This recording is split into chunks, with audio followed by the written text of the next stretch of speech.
FA Cup, lovely. Third round, first round and third round, fantastic weeks. Difficult, I've got to say, because obviously there's been a lot of football in the Premier League. We've seen some tired performances. I went to one last night from Tottenham, home to West Ham. So got to be a little bit careful, and you've also got to have a look and see exactly what sort of teams the Premier League managers put out. This is always a bit of a hot topic, and one that is, for me, is slightly confusing at times, because there's plenty of teams in the Premier League who, you know, are capable of winning this competition. However, difference this year is there's an awful lot more who are involved in a relegation battle. You know, we normally have a middle league where, you know, you think, why don't those middle league teams just go for it and try and win this competition? They're not going to get top 5, top 6. They're not going to get relegated, but let's still make changes and still get obviously shocks and surprises come about from that. But no, let's let me stop waffling on, and let's get stuck into a little bit of betting here. Everton against Liverpool tonight. Liverpool without two big players. I think it's Mane and Coutinho not available. I'm going to go for Everton +2. It's a bit skinny at 7-10, but Everton +2 in this game. So if Liverpool have got to beat them by 3 or more goals, and I don't see that happening tonight. Liverpool might well win it, but I think +2 for Everton. That just gives a little bit of an advantage into this game.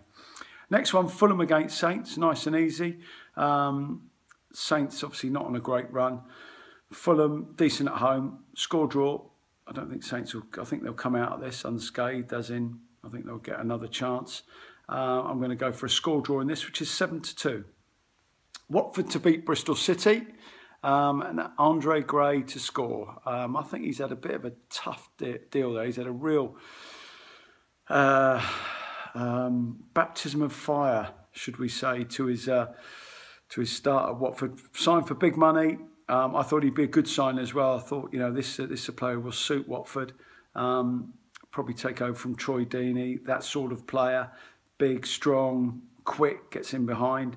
But it hasn't quite happened, although, having said that, things haven't really gone his way either. Scored the other day, so we're pleased about that. I'm going to go for Watford to score, Watford to win, and Andre Gray to score, and that's 6-4. I think it's a bit skinny, but as I said, it'll be interesting to see what sort of team Watford put out.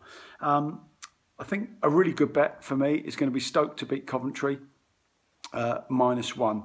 I think Stoke, albeit okay, you know, the gamble didn't pay off the other day.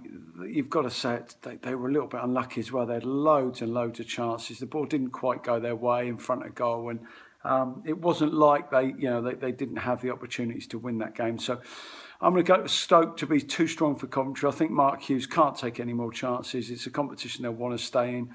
They simply can't keep getting beat and keep getting you know, in the situation where things become progressively worse. So he's going to go strong. He's going to want to keep his job. Stoke -1 is 21-10. I think that's a bet. I do honestly think that's a bet. Right, West Ham, another one that I think is a really good bet as well. West Ham to win away at Shrewsbury. Shrewsbury are going well, but I saw West Ham at Cheltenham, and they really were far too strong for Cheltenham. I think and they're a better side now than they were. So I think we're going to go for West Ham to win this game without conceding, which I think is a great bet. 12-5 as well. Whereas you think that Watford, Andre Gray, and maybe Everton's a bit skinny, I think 12-5 for West Ham to win this game without conceding is a fantastic bet. Okay, they worked really hard at Tottenham, but they should have enough quality in this one to be okay. Last but not least is going to be Forest against Arsenal. I'm going to go for a little treble all within this game. So both teams to score over 2.5 goals and Arsenal to win, which is 9-4. We know that you know, this is a competition which is a favourite of Arsene Wenger's. It's probably, well, it's done an awful lot to keep people on his side with regard to, you know, to winning it and saying, well, yeah, we won the FA Cup. Should he stay in a job? Well, that's there is a reason for him to keep his job, because they won the FA Cup. So it's a competition that served him well. I'm going to go for Forest, Arsenal, both teams to score over 2.5 goals and Arsenal to win. That's at 9-4. And my four-timer, I've been very, very lucky with the old FA Cup this season so far. I've done a four-timer and a treble, and they've both copped at 15-2. So I'm going to go for Bournemouth. I think you've got to go a lot stronger than they did last year when they got beaten by Millwall, Brentford, Cardiff and Doncaster. All these sides in decent form, all at home, and all should be too strong for their opponents. And that's 8-1. Okay, good luck to everyone. Fantastic weekend, FA Cup third round. Say first round, third round, always the best round. So good luck to everybody, and I'll see you next week.